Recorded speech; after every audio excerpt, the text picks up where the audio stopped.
Слышно, видно, да? Ну, отлично. Все, поехали. Погнали. Сегодня просто отвечаю на вопросы без темы. Понимаешь, питаться один раз в неделю, вот ты знаешь каких-нибудь таких людей? Я, например, нет. Эм, Это прийти к этому довольно-таки сложно. У меня даже такой цели на самом деле не было. У меня цели были другие.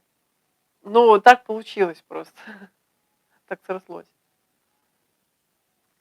Добрый вечер. Прошлые мои эпизоды сыроедения э, не пошли из-за недоочищенности. Предварительно должна быть противопозитарка или она должна присутствовать всегда? Она должна на подготовительном этапе быть, потом на самом сыроедении, смотря какие противопозитарные программы вы проходите. Длительность, кратность, у каждой программы свои. Почему вы решили, что они не пошли из-за недоочищенности именно, а не по другим каким-либо причинам? Она должна присутствовать, конечно же, всегда, но я могу сказать, что сильный уклон на антипаразитарку я делала около 2 лет. И все, и по сей день особо я ничего и не делаю, мне уже ничего не нужно. Единственное, что я пью, это сорбенты, и все иногда.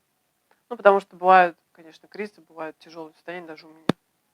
Если один раз в неделю питаться, как быть с микроэлементами для организма и энергия откуда образуется? Мы это так много обсуждали на других стримах с ребятами. Я даже небольшое видео записала. Вы смотрели мое видео "Бесконечный источник энергии на сыроедении"? Если нет, тогда посмотрите. Оно у меня есть там чуть ниже. Микроэлементы я получаю все необходимые, которые мне нужны, не из продуктов. Вот, а остальное синтезирует мой сам организм. Вот. А про энергию я ответила. Посмотрите видео "Бесконечный источник энергии на сыроедении". Энергия, она ниоткуда не берется и не образуется. Ты просто есть эта энергия. И когда ты доходишь до таких состояний, когда тебе уже не нужна еда, ты это можешь в полной мере на себе прочувствовать. Объяснить так просто это не получится. Это надо именно прочувствовать, что этот источник, он весь в тебе внутри находится. И ты его уже расходуешь по своему усмотрению. То есть этой энергии ее так много, что тебе открывается к другим способностям, о которых люди даже не знают и не думают. Сейчас у меня здесь вот это, ну, вон, видишь, даже мякоть плавает. Это сок из здесь лимон немножко и апельсин. И, конечно, здесь вода. Видишь, вот это даже, можно сказать, вода сверху. Я водой разбавляю. А грейпфрут, ну, если я так его смакую, да, высасываю из него, я его не разбавляю. Просто потом рот прополощу, потому что, ну, чтобы эта кислота не оставалась. Конкретнее, можно наиболее эффективная противопозитарка я от немазола до трав всяких. Да нет, немазол — это вообще жесть. Возможно, уже тоже себя замучила.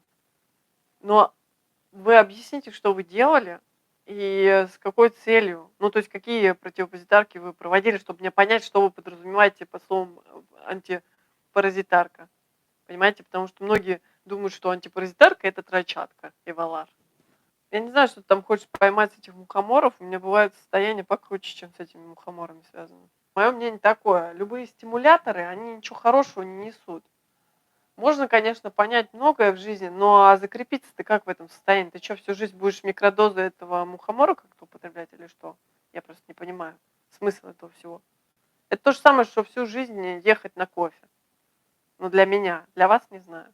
Ну, развитие, толчок для развития. А дальше что предпринимает человек без мухоморов? Еще, да вы понимаете, что вот сильно заморачиваться прямо на антипаразитарных программах, ну, не стоит, потому что, как я уже говорила, паразиты, они у всех есть. Просто вы должны понять одну вещь, что паразиты, они не будут жить там, где нет условий для их жизни. Когда ваше тело по вибрациям станет совершенно другим, эти паразиты просто уйдут. Потому что я себя вспоминаю на втором, третьем, это были, наверное, самые тяжелые, третий, четвертый, да, где-то.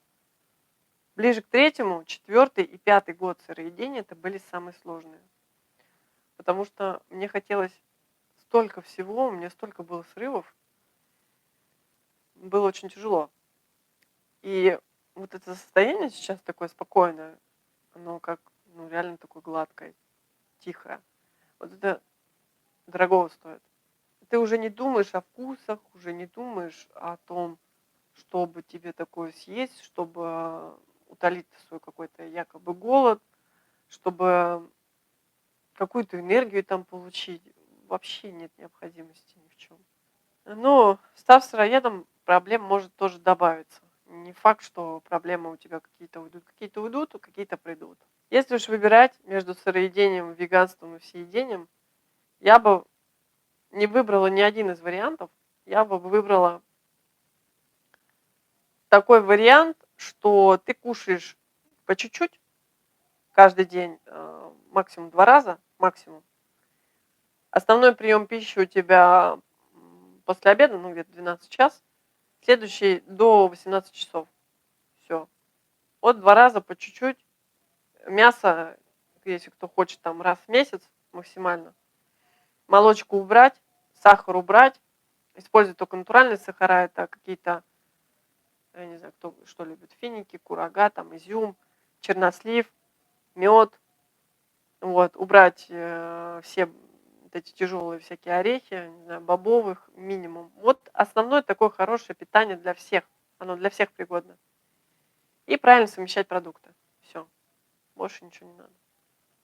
И будете, ну и, конечно, голодание. Хотя бы раз в неделю один день, или если вы не практикуете один день, тогда уж в месяц, там, например, 3-4 дня. Вполне достаточно, чтобы быть здоровым человеком. Исходя из своей практики, своего опыта и работы с людьми, если вот то, что я перечислила минуты ранее, вы будете соблюдать, и с вами будет рядом стоять сыроед, он будет больнее вас. Больнее вас. Просто он об этом не знает. У меня наоборот, видишь, я становлюсь спокойная. Ну, если это ну, на сухих тоже, наверное, да. То есть у меня получается, что я воспринимаю мир вот такой ровный, тихий, безэмоциональный. Даже, мне кажется, люди, которые попадают в мое поле, там, слишком эмоциональные, они как-то затихают. Поэтому все какое-то сглаженное, такое спокойное, ничего как-то не волнует. И даже если где-то какие-то проблемы, они вот тоже какие-то сглаженные становятся. Все ровно как-то, я не знаю. Поэтому я так особо тоже не эмоциональная, какое-то ровное состояние. Ну, вот как я объясняла, похоже на ноль. Просто ноль. Изначально вот эта точка, ни хорошо, ни плохо, как-то вот так вот балансируешь. Это у меня такой своего рода эксперимент был, можно сказать, год. То есть я не ставила себе, конечно, цель там вот продержаться год. Просто как-то оно пошло. Я думаю, ну до года я точно дойду. У меня сейчас май, получается, в конце уже год будет. А потом что я буду делать, я не знаю. Наверное, я не очень хочу продолжать вот это все, потому что либо я перехожу в другую стадию, ну в какую, понятно, да, опять туда. Либо придумываю просто что-то другое. Не знаю пока, как мне поступить. Зубы нет, зубы пока мои, которые были выращены еще в подростковом возрасте. Еще насчет зубов. На самом деле, вот все, что рассказывают, да, про зубы, кто-то там вырастил, лично я вот пока в это, ну, не особо верю. Конечно, это возможно, но чтобы разом все зубы, это надо как обновиться, насколько обновить свою нервную систему, чтобы выросли новые все зубы абсолютно. Ну, в молодом возрасте мы имеем в виду, да. Ладно, там, например, люди, которые по 30-40 лет на сыроедении, например, на чистом, мы не берем вообще в расчет варенку или что-то готовое. Ладно, у них там зубы вырастают, да, как раз срок уже подходит, это где-то да, ближе к 60 годам, у тебя должны вырасти в третий раз зубы. Но в молодом возрасте сыроедить или понеедить 2 года или год и вырастить новые зубы, таких случаев я вот, ну, я не верю, что такое возможно, честно сказать. Если слабость на сыроедение не проходит, что делать? Получается, мне сыроедение не подходит. Ну, то есть, опять-таки, смотрите, тут сколько вопросов. Что вы едите, в каких объемах, как вы едите, как вы пьете, что вы пьете, срываетесь, не срываетесь. Тут очень много вопросов. Что вы делаете параллельно, очищаетесь, проходите антипаразитарку, гуляете, вы двигаетесь, делаете какие-то зарядки, где работаете. Здесь очень много вопросов. Здесь на самом деле каждый случай, он индивидуален. Когда я общаюсь с человеком, ну, на консультациях, Там просто это настолько индивидуально все у каждого человека. Невозможно под одну гребенку всем вот сказать: "Вот вы должны вот так, вот так, вот так делать", и у вас все будет как у всех. Такого не будет. Это же то же самое, что касается неедения. Ребят, вы поголодайте на сухую там 3-5 суток, и вы, блин, будете неедами. Да не будет такого никогда.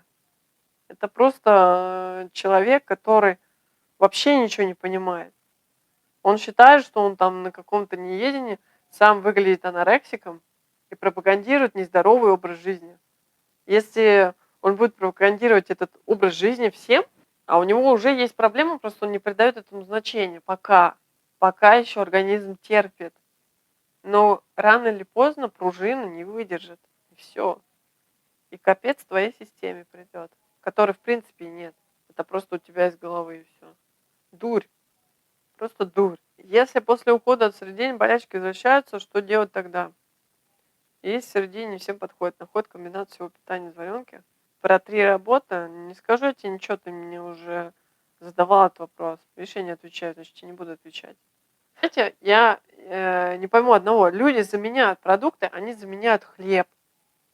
То есть они перестали есть какой-то бездрожжевой хлеб даже из магазина, но они муку-то все равно едят. Я не понимаю смысл в чем.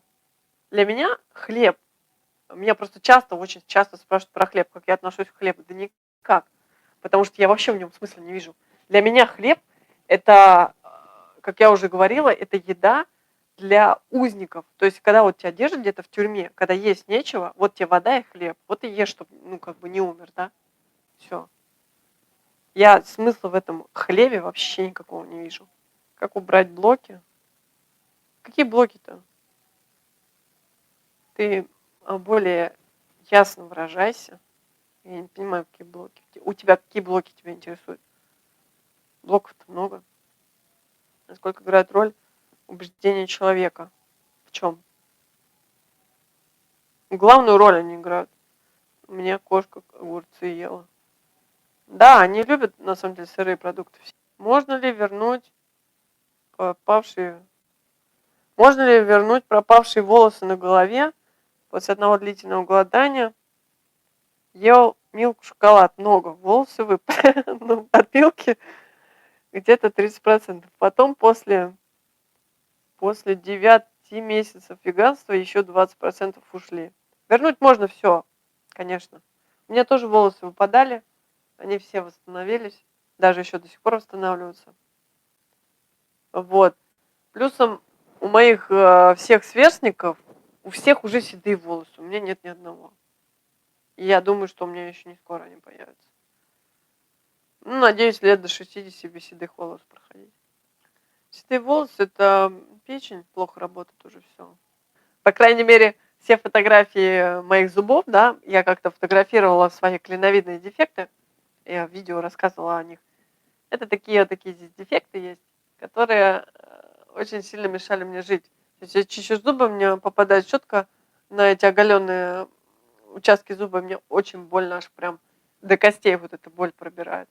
Потом у меня перестали болеть, они заросли костной тканью хорошо. У меня все фотографии эти есть. Поэтому если у меня сменятся зубы, фотографии моих старых зубов у меня есть. Я могу предоставить фотографии старых зубов и по факту новых зубов. А так, когда зубы поменялись, и об этом просто говорят, все зубы, я не знаю, я не уверена в этом. Он когда-нибудь дождется у меня бана. Но его не за что банить. Так, как ваша дальнейшая цель? Монофруктоедение, сокоедение, автономия. Я не верю ни в какую автономию, вообще это слово не использую, оно мне не нравится. Никакой автономии не существует, я уже в видео об этом рассказывала. Я даже вам скину сюда ссылку, чтобы вы просто внимательно послушали.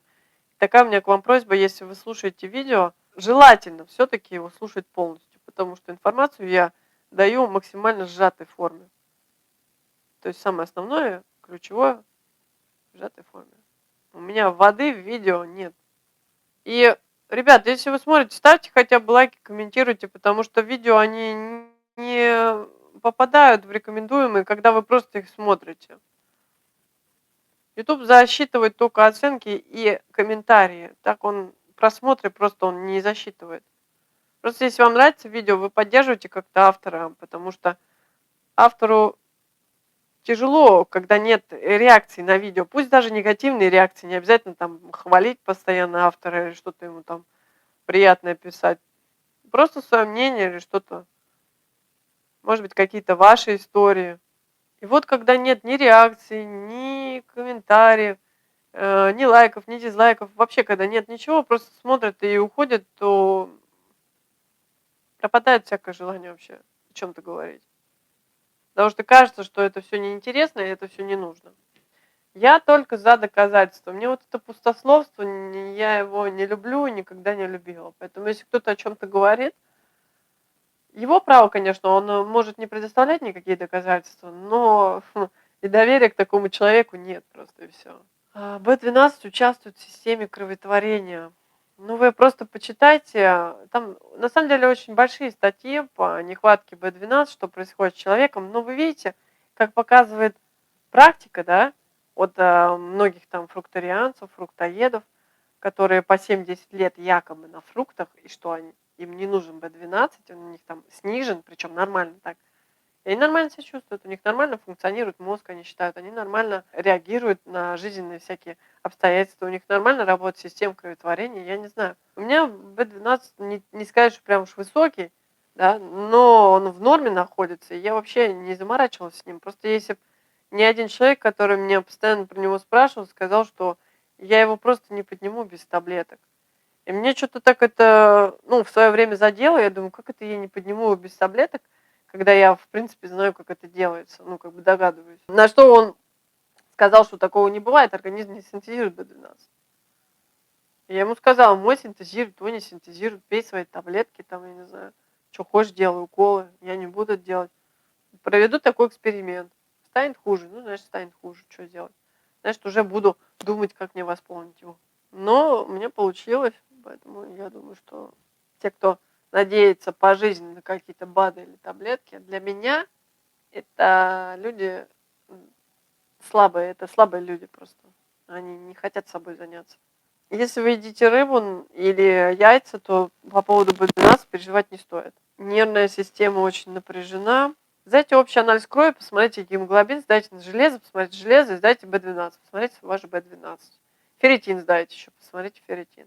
Такая информация была у меня интересная. Ну и ладно, я у себя буду об этом рассказывать. Зачем я буду к кому-то ходить на канал? Но хочется больше, как вы. Большего, да, раз в неделю есть. Вы понимаете, что за этим стоит? Это же не так. Я такой свободен, типа ем раз в неделю. Ну, свободен там от ежедневных, каждодневных покупок. Свободен от того, что мне надо много зарабатывать, чтобы хорошо питаться, да, там много еды покупать. И свободен от зависимостей. Вы должны понимать, что за этим стоит, во-первых, огромнейшая работа, а во-вторых, не всякая психика такое выдержит. Это не так легко, как кажется. Легко об этом говорить, потому что ты уже знаешь, что ты для этого сделал, как ты прошел этот путь, и ты можешь об этом легко говорить, потому что тебе уже больше ничего не фонит, ничего не мешает. Я тоже, когда раньше вот смотрела или слушала Неедов, да, но это только кажется, что все так легко. Я такая думаю, я тоже на Нееде перейду, это так круто. Сейчас я по сыроежу там месяца 4-5, ну, может быть, годик, и потом на Неедин, короче, сразу перейду. На сухую полгодика, там, несколько месяцев вы поголодаете или посыроедете 2 годика, вы можете на Неедин переходить. Не будет такого. Все это фигня. Ну, кто-то считает, что я не ед. Я, конечно, не считаю себя сейчас не едом, потому что я все-таки ем. Но можно сказать, что я не ед. Потому что раз в неделю я ем, да, можно сказать, что это не ед. Потому что я не завишу от еды. Она мне не нужна. То есть, если мы с вами, например, да, вот мы все собрались, поехали куда-то, недельки на 2, на 3, и мы там тусуемся. Я не знаю, кто-то в отеле, кто-то там где-то с палатками на пляже, да? Какова вероятность, что из вас, вот сколько у вас здесь человек сейчас, какая вероятность, что из 22 человек из вас за 3 недели, за 2 не будет думать о еде вообще? Какая вероятность? Вообще даже не вспоминать о ней. Даже это будет больше физический голод. Психологически вы захотите есть уже в первые же сутки. То есть, если вы настроитесь там сегодня, завтра или неделю поголодать, это не должно быть у вас голодание. То есть я не голодаю. У меня просто такое состояние. Поэтому говорить о том, что это просто, это не просто. После голодовки на выходе поймала это состояние впервые в жизни, это была свобода. Ну да, так я уже давно так живу. Еще круче, когда у тебя дыхание останавливается вообще. Да, я делаю анонсы наперед, там за сутки, как правило. Просто у меня с работой не очень получается так, что я могу заранее спланировать, например, вот в этот выходной. Потому что у меня много работы. У меня стримов много, но они все в закрытом доступе. Я не оставляю стримы в открытом доступе. То есть мы общаемся, я потом закрываю стрим, как правило, или делаю небольшие нарезки. Да я, собственно, я не собиралась Telegram создавать. Я его создала, потому что вот эти сообщения о ближайших блокировках Ютуба, которые были на протяжении 2 месяцев или 3, мне как-то уже немножко надоели. Я думаю, надо тогда Telegram создать, просто чтобы не терялась аудитория, например, да. Еще информацию, где меня можно найти. Неважно, в какой среде они обитают, в щелочной или в кислотной. Нет, я не согласна. Все-таки в щелочной среде меньше обитает паразитов. Просто для каждого щелочная среда это одно, кислотная среда это одно, а для другого щелочная это такая среда, кислотная это такая среда. Нужно разобраться, что такое кислотная и щелочная среда в итоге. Все эти его мышцы, они по-любому сдуются, по-любому на таком виде питания. Такие мышцы, как у него. А если не сдуются, значит, он принимает какие-то протеиновые коктейли, либо же анаболики какие-то, колет себя. Просто об этом никто не знает и не узнает. Но любой знающий человек, который занимается спортом, он прекрасно знает, как накачать мышцы. То есть, ребята, которые, может быть, и вы, есть качки, которые знают, что такое мышцы и как их накачать. Вот. А вот этот гон, что он ест 3 яблока, я там написала, то есть я сказала, что я не верю, что на 3 яблоках можно накачать такую форму, понимаете? То есть я верю в то, что можно есть 3 яблока в день и жить при этом. Но это будут вот мышцы, понимаете? Это не будет вот это вот. Оно никак не будет так, потому что я знаю, как функционируют мышцы. Этого не бывает. Но не бывает. Да, это все лажа, то, что он говорит. Но очень плохо, что он не пьет воду. Очень плохо. Смотрите, как я уже сказала, его год или даже 1,5, или даже 2, они ничего не определяют. То есть это ничего не решает. Не о чем там говорить за эти 2 года. Когда у него его фруктоедение перевалит за 3,5–4 года, то есть ближе к 5 годам, вот тогда только можно о чем-то говорить. 2–3 года. Но если он будет честен со своей аудиторией, понимаете? Потому что, я говорю уже, есть такие люди, которые, обманывают просто. Оценки выставляли не только положительные. То он разрешал бы комментарии, которые не только хвалебные, не являются только хвалебными. Он бы разрешал все комментарии. Ну, конечно, в рамках приличия, я всегда говорю. То есть комментарии должны быть в любом случае приличными, вежливыми, без всяких там оскорблений и прочего. Как часто. Вы знаете, вот мое мнение, что лучше 1 раз, но длительно, чем вот эти вот какие-то короткие. Но я понимаю, что не всем удобно или комфортно, или просто провести одно длительное, чем вот такие вот заходы коротких делать. Всем хороших выходных, отдыхайте, веселитесь, пусть у вас все будет хорошо. Поэтому если есть у вас вопросы какие-то, вы пишите под видео, не стесняйтесь. Может быть, мне какой-то вопрос покажется интересным, и я сниму на него видео. У меня такое уже несколько раз бывало. Потому что бывают такие вопросы, например, мне что-то не особо хочется рассказывать, да, может быть, мне кажется, что вот для вас это будет неинтересным. А бывают такие вопросы, что, оказывается, это для вас интересно. Ну, я и не против поделиться, я и рассказываю. Все, всем спасибо, всем пока, всех целую, обнимаю.